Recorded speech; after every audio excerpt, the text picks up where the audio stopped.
compartilhar aqui uma palavra que se encontra no livro de Esther. O livro de Esther basicamente fala sobre o grande livramento que Deus deu sobre o povo judeu em determinada altura. Esther era judia, órfã de pai e mãe, que foi criada por Mardoqueu. Esther, a dada altura, teve a oportunidade de candidatar-se, por assim dizer, a rainha naquele reino, e candidatou-se e foi aceita, então passou a ser a rainha Esther. Mardoqueu, outro judeu,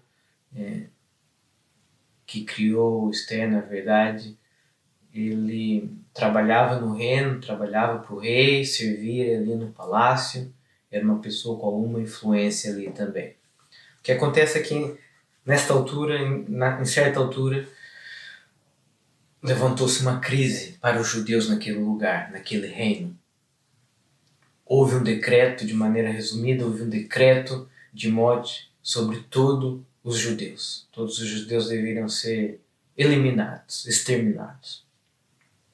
Mardoqueu, quando soube disso, ficou indignado, jejuou, chorou, pranteou e mandou um mensageiro falar algumas vezes com a rainha para ver se a rainha conseguia interceder diante do rei em favor dos judeus. Então, no capítulo 4, no verso 11, depois que os mensageiros falam com a rainha, a primeira reação da rainha é dizer que, em outras palavras, não poderia fazer nada, não poderia ajudar. Ela diz que fazia mais de 30 dias que o rei não a chamava, que ela, para ir à presença do rei, precisaria de ser chamada, caso contrário até poderia morrer. Então, em outras palavras, ela disse, não posso fazer nada. No versículo 13, depois que Mardoqueu ouve esta palavra da rainha, ele volta a mandar outra mensagem e ele diz o seguinte, capítulo 4, versículo 13. Então Mardoqueu mandou que respondessem a Esther: não imagines no teu íntimo que por estares na casa do rei escaparás só tu entre todos os judeus. Então, a verdade é que havia uma crise, havia um mandato de morte para todos os judeus.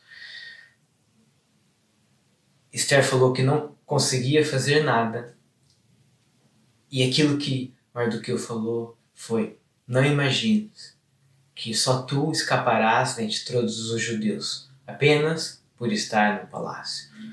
Nós, nesse momento, vivemos uma crise. Eu não sei qual é o teu lugar neste momento em relação à crise. Eu não sei se a crise já chegou diretamente a ti. Eu não sei se essa crise ainda não chegou. Não sei se essa crise afetou os teus familiares, a tua família, a tua casa, as tuas finanças. Eu não sei se nesse momento essa crise estás mais no palácio ou se estás mais exposto na rua. A verdade é que aquela crise ainda não tinha atingido a rainha e ela pensava que nem atingiria. Mas Mardoqueu falou: não pense no teu íntimo que isso não vai chegar a ti e só tu escaparás. Nós temos ouvido, eu tenho ouvido, que esse é um tempo para a humanidade se arrepender, que esse é um tempo para a humanidade rever os seus princípios, rever a maneira de viver, rever a independência em relação ao Criador. Nós podemos correr o mesmo erro que a rainha Esther estava a correr. Pensar que essa crise e que esse tempo de rever e de arrependimento é só para os outros, não para nós. Eu creio que todos nós nesse tempo somos chamados ao arrependimento e quebrantamento. Todos nós somos chamados para rever a nossa maneira de viver, rever o nosso amor pelo Senhor, rever as nossas prioridades. Alguém partilhava esses dias essa passagem conhecida que está lá em Crônicas, capítulo 7, que diz: se o meu povo, que se chama pelo meu nome, se humilhar e se arrepender dos seus maus caminhos e orar, então eu ouvirei e sararei a vossa terra. Nós normalmente associamos, ou podemos correr o erro de associar essa passagem para os não crentes se arrependerem, a pensar que é para os não crentes, que é pensar que é para os outros. Mas na verdade o versículo diz: se o meu povo, que se chama pelo meu nome, se humilhar e orar e se arrepender de seus maus caminhos, então eu ouvirei. Então, todos nós nesse tempo somos chamados para nos arrependermos, para revermos o nosso estilo de vida. Se nós consideramos e acreditamos que esse é um tempo de arrependimento, nós não devemos achar que é para os outros e não para nós. Então esse é o primeiro ponto que eu queria citar. Todos nós somos chamados ao arrependimento e quebrantamento nesse tempo. Continuando a história, no versículo 14, Mardoqueu continua a dizer: porque se de todo te calares neste tempo, socorro e livramento de outra parte sairá para os judeus. Mas tu e a casa do teu pai perecereis. E quem sabe se para tal tempo como este chegaste a esse reino.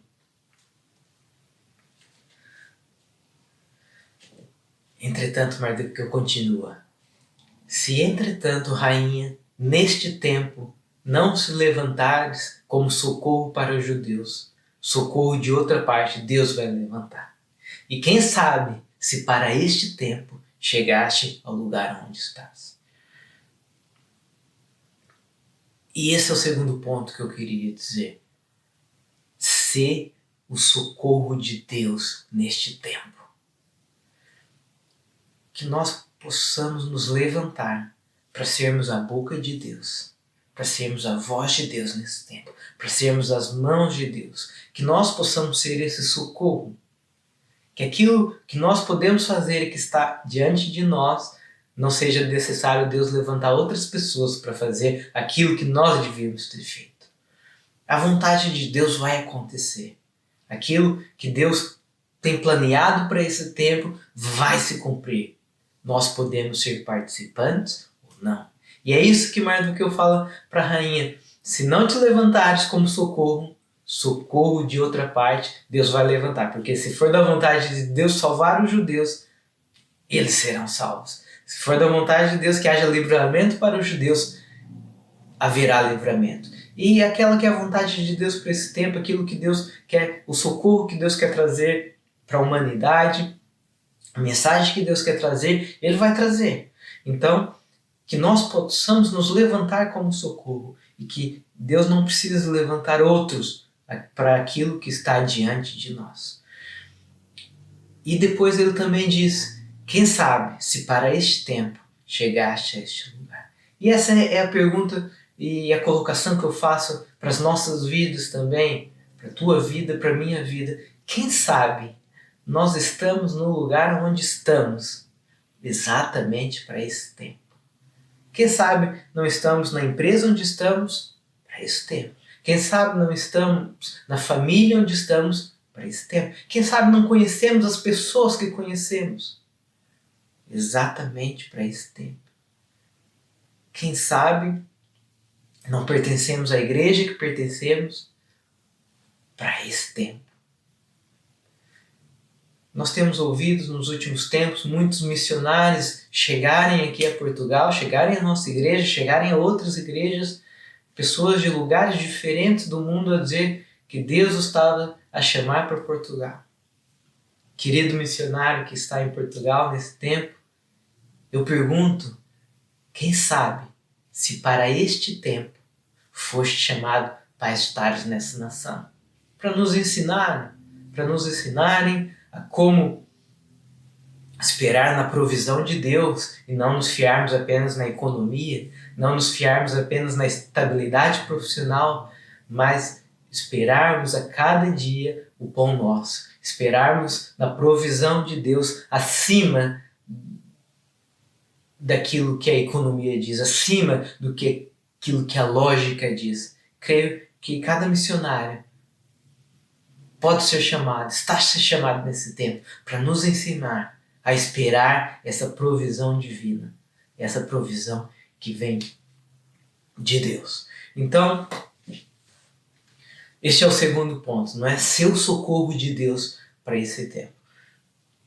Depois desse encorajamento, vamos dizer assim, a rainha Esther encheu-se de coragem, percebeu essa mensagem. Então, depois de jejuar, depois de orar, ela foi diante do rei e ela achou graça diante do rei e ela conseguiu intervir. E aquelas pessoas que queriam fazer mal aos judeus, que decretaram, que foram influência para trazer um decreto de morte sobre os judeus, elas próprias receberam o decreto de morte, morreram. Passou-se tudo isso. Entretanto, continuando a história, aquelas pessoas morreram, mas ainda existia um decreto de morte contra os judeus. Então, no capítulo 8, a rainha volta a falar com o rei e ela pede ao rei para que tirasse aquele decreto, que apesar daquelas pessoas já estarem mortas, mas ainda havia aquele decreto contra os judeus, então que o rei pudesse tirar aquele decreto naquele momento. E o rei dá uma resposta interessante, essa que eu quero ler no capítulo 8 e no versículo 8. Diz assim, a resposta do rei. Depois deles pedirem, depois de Mardoqueu e Esther pedirem para serem tirados aquele decreto, o rei respondeu o seguinte, no versículo 8. Escrevei, pois, aos judeus como parecer bem aos vossos olhos, em nome do rei, e selai com o anel do rei, porque o documento que se escreve em nome do rei e que se sela com o anel do rei não se pode revogar. Então, o rei não apenas falou, ok, vamos revogar esse decreto, vamos tirar esse decreto, mas ele falou o seguinte, escrevam vocês o decreto. E aquilo que vocês escreverem, eu assino embaixo e eu selo com o meu anel. E aqui Mardoqueu mostrou uma visão extraordinária, porque ele não apenas cancelou aquele decreto imediato contra os judeus, mas ele ainda escreveu novos direitos sobre o judeu. Esther preocupou-se muito com a crise, com aquele decreto imediato de morte contra todos os judeus, e fez bem. Mardoqueu, quando teve a oportunidade de falar aquilo que seria o decreto, quando teve a oportunidade de escolher o decreto, mostrou que não apenas estava preocupado com aquele tempo, mas ele já estava a olhar os próximos tempos também. Ele não apenas cancelou aquele decreto, mas como ele estabeleceu novas leis, novas regras, novas aberturas sobre os judeus. E por causa disso, os judeus cresceram, evoluíram e conseguiram usufruir de um novo estatuto. Esse é o terceiro ponto que eu pergunto. Se o Rei dos Reis nos perguntasse hoje, escreve o decreto que queres ver sobre Portugal. Escreve o que queres ver a partir daqui. Aquilo que escreveres, eu assino embaixo. Qual seria o decreto que nós escreveríamos? Iríamos apenas pensar no hoje? Iríamos apenas pensar nesse decreto de morte que está aí hoje em dia, não é? Iríamos apenas querer cancelar todo o vírus, apenas falar sobre cada casa, sobre o bem financeiro de cada um, sobre a provisão sobre cada família? Ou iríamos também pensar no futuro? Iríamos também pensar como serão as igrejas a partir daqui, como será o nosso posicionamento a partir daqui. Então, esse é o terceiro ponto. Escreve aquilo que queres ver para o futuro. Que esse seja um tempo de nós escrevermos com as nossas orações aquilo que queremos ver agora, aquilo que é necessário e urgente para esse tempo, mas que também com as nossas orações, com o nosso posicionamento, com a nossa maneira de viver, nós possamos pensar para além da crise, aquilo que nós queremos ver depois da crise. Não pensa apenas no imediato. Não ora apenas sobre o imediato. Não se posiciona apenas sobre o imediato. Mas posiciona-te também sobre o futuro. Ora também sobre o futuro. Ora também sobre aquilo que queres ver sobre a nossa nação. Nós temos a oportunidade, com as nossas orações, com o nosso posicionamento, de escrever decretos, com a nossa boca de profetizar decretos, que nós possamos profetizar aquilo que nós queremos ver no nosso país depois dessa crise também. Seguindo no versículo 17, no versículo 16 do capítulo 8, depois de Mardoqueu ter escrito aqueles novos decretos, aqueles novos direitos sobre os judeus, a Bíblia diz o seguinte no versículo 16: e para os judeus houve luz e alegria e gozo e honra. Também em toda a província e em toda a cidade, aonde chegava a palavra do rei e a sua ordem, havia entre os judeus alegria e gozo, banquetes e dias de fogueira. E muitos dos povos da terra se fizeram judeus, porque o temor dos judeus tinha caído sobre ele. Por causa da visão do futuro e daquilo que Mardoqueu queria ver, um povo que outrora tinha um decreto de morte, com os novos direitos, com o novo decreto, passou a ter luz, alegria, gozo e honra. E os outros povos da terra queriam se fazer judeus também. Então, é isso que eu quero ver sobre o povo de Deus no meu bairro, na minha igreja, no meu trabalho, na minha nação. Que depois dessa crise, o povo de Deus tenha alegria, tenha luz, tenha gozo e tenha honra. E que os outros povos, aqueles que não reconhecem Deus como Senhor, possam querer reconhecer e possam querer transformar-se em povo de Deus também. Então são esses 3 pontos que eu queria passar. Primeiro ponto, todos nós somos chamados para o arrependimento e para o quebrantamento nesta altura. Segundo ponto, ser o socorro que Deus quer trazer neste tempo. Aproveita todas as oportunidades, aproveita as tecnologias para mandar mensagens de orações, esteja sensível para partilhar versículos. As pessoas não estão a conversar contigo por acaso, não é por acaso que estás onde estás. Ser o socorro de Deus para esse tempo. E o terceiro ponto, vamos escrever decretos futuros. Vamos declarar através da nossa oração, através do nosso posicionamento, vamos declarar, vamos escrever novas leis, novos direitos sobre o povo de Deus. Vamos escrever aquilo que nós queremos ver depois da crise. Vamos começar a nos preparar e desde já escrever novas coisas para depois da crise. Que Deus nos abençoe e que cada um de nós possa meditar sobre esta palavra também. Amém. No seguimento desta mensagem que nós ouvimos, cada um de nós temos um propósito de vida, cada um de nós estamos a viver num tempo específico, um tempo divino, e temos um propósito divino para trazer salvação ao mundo à nossa volta. É incrível pensar que cada um de nós pode mudar uma geração. É incrível nós pensarmos que cada um de nós tem um propósito de vida. É incrível pensar que nós não estamos aqui neste mundo por acaso. Eu quero dizer para ti hoje de manhã, tu não estás aqui neste mundo por acaso. Deus criou-te. Deus planeou a tua vida. Deus planeou cada momento da tua vida.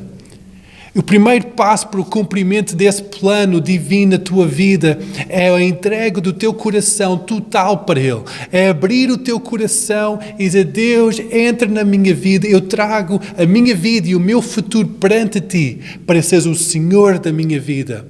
E esse é o momento da tua salvação. Então eu quero encorajar-te hoje, onde tu estiveres, na tua sala, no teu local, onde tu estás a ouvir esta mensagem, repete esta oração comigo, a dizer: Senhor Jesus, eu acredito que Tu és o Filho de Deus vivo. Eu acredito que Tu morreste na cruz. Eu acredito que ao terceiro dia ressuscitaste entre os mortos. E eu acredito que através dessa morte Tu levaste sobre Ti próprio todos os meus pecados, para que eu possa ter uma vida nova. E hoje eu peço, Senhor, que Tu perdoes os meus pecados. Eu abro a porta do meu coração para entrares na minha vida e para seres o Senhor da minha vida e do meu futuro, em nome de Jesus. Este é o primeiro passo. É o primeiro passo de cumprir o propósito que Deus tem para a tua vida. O segundo passo é dizer: Deus, guia os meus passos.